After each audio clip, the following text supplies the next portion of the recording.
بسم الله الرحمن الرحيم الحمد لله رب العالمين وصلى الله وسلم وبارك على نبينا محمد وعلى آله وصحبه أجمعين أما بعد. We have one point from yesterday's hadith and then we'll continue with today's new chapter and hadith. The point was about what Khabbab radiallahu anhu said about if it were that the Prophet sallallahu alaihi wasallam he ordered against asking Allah subhanahu wa ta'ala for death, I would have done so.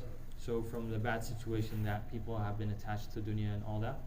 And now there's a hadith in the ayah related to that, which must be clarified. The first is the statement of Maryam alayhi salam, when she said, Ya laytani mittu qabla hadha wa kuntu nasiyan mansiya. Here she's not saying, I want to die. She's not wishing for death.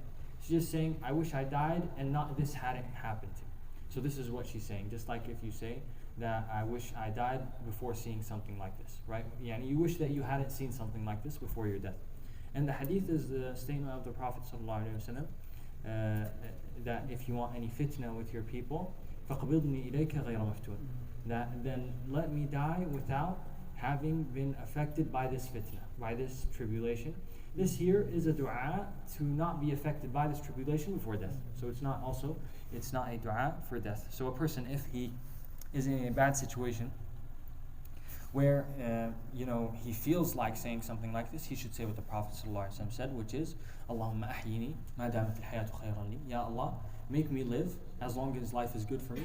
Wa amitni ma dam al-mautu khayran li. And make me die as long as death is better for me. So this is the dua that a person does if he goes through such a situation, as Khabbab had learned from the Prophet ﷺ. We're on a new chapter. The chapter is باب قول الله تعالى يا أيها الناس إن وعد الله حق. O mankind, verily the promise of Allah is true. The promise of Allah is true. Here he's talking about two things. The promise of Allah, meaning his reward in the afterlife, and also his punishment in the afterlife. Both of these things are true. إن وعد الله حق. So he's informing us of something, then ordering us of something that is entailed from this khabar. He's saying إن وعد الله حق. فلا تغرنكم الحياة الدنيا ولا يغرنكم بالله الغرور. That verily the promise of Allah is true, so do not let this present life deceive you, and do not let al-gharur, which as we will see Mujahid said, al-gharur shaitan, that don't let shaitan deceive you. So two things, don't let the dunya deceive you. Allah subhanahu wa ta'ala said, زُيِّنَ لِلنَّاسِ حُبُّ الشَّهَوَاتِ مِنَ النِّسَاءِ وَالْبَنِينَ وَالْقَنَاطِرِ الْمُقَنطَرَةِ مِنَ الذَّهَبِ وَالْفِضَّةِ. All the things of the dunya could deceive you. The women, the opposite gender, right? The money, the ride that I have, that might deceive me and take me away from the orders of Allah subhanahu wa ta'ala. So don't let this dunya deceive you, this worldly life. Don't let sports games that'll make you miss the salah, don't let that deceive you either, right? Person should leave that for salah and so forth. So don't let this dunya deceive you. وَلَا يَغُرَّنَّكُمْ بِاللَّهِ الْغَرُورِ. And don't let al-gharur, shaitan, deceive you as well.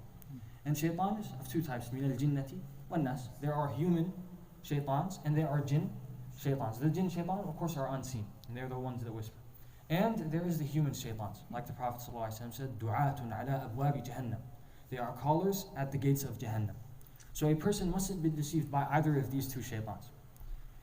Inna shaitan, then he continues, Allah continues, Inna shaytana lakum aduwwun fattakhiduhu aduwwa. Allah subhanahu wa ta'ala says, surely shaitan is an enemy to you, so take him as an enemy. So he informs you of something, and then he orders you of something again. And of course, the person's enemy, he does not order him. That is the basic rule. He does not order him except which is bad. So if he tells me to do something, I'm supposed to avoid that. If he orders me away from something, then I'm supposed to do that, and so on. So, وَلَا يَغُرَّنَّكُمْ بِاللَّهِ الْغَرُورِ إِنَّ الشَّيْطَانَ لَكُمْ عَدُوٌّ فَاتَّخِذُوهُ عَدُوًّا إِنَّمَا يَدْعُو حِزْبَهُ لِيَكُونُوا مِنْ أَصْحَابِ السَّعِيرِ. But I want to know, when is it that shaitan's ordering me with something? This is the criteria. He surely only calls his people to the hellfire. So when I have in my heart the feeling to do something that is disobedience to Allah subhanahu wa ta'ala, or to avoid something that is obedience to Allah subhanahu wa ta'ala, then I know that's from shaitan. Because even the nafs al-ammara bis-su', the self which orders with bad, it is ordered by shaitan.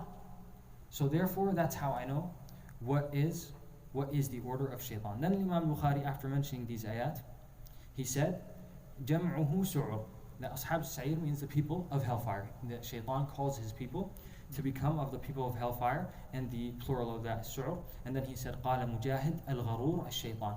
And Mujahid said, Al-Gharur is Shaitan. That's the meaning of that. And here we notice again that Imam Bukhari, he is very eager to mention the explanation of the Salaf of the ayat and the ahadith.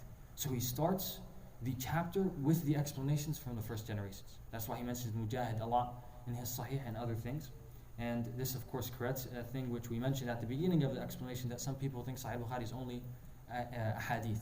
But as we see, ayat and then explanations as well are there. We're not going to have time to read the hadith of the babs. Inshallah we'll do that tomorrow. Jazakumullah khairan. Alhamdulillah.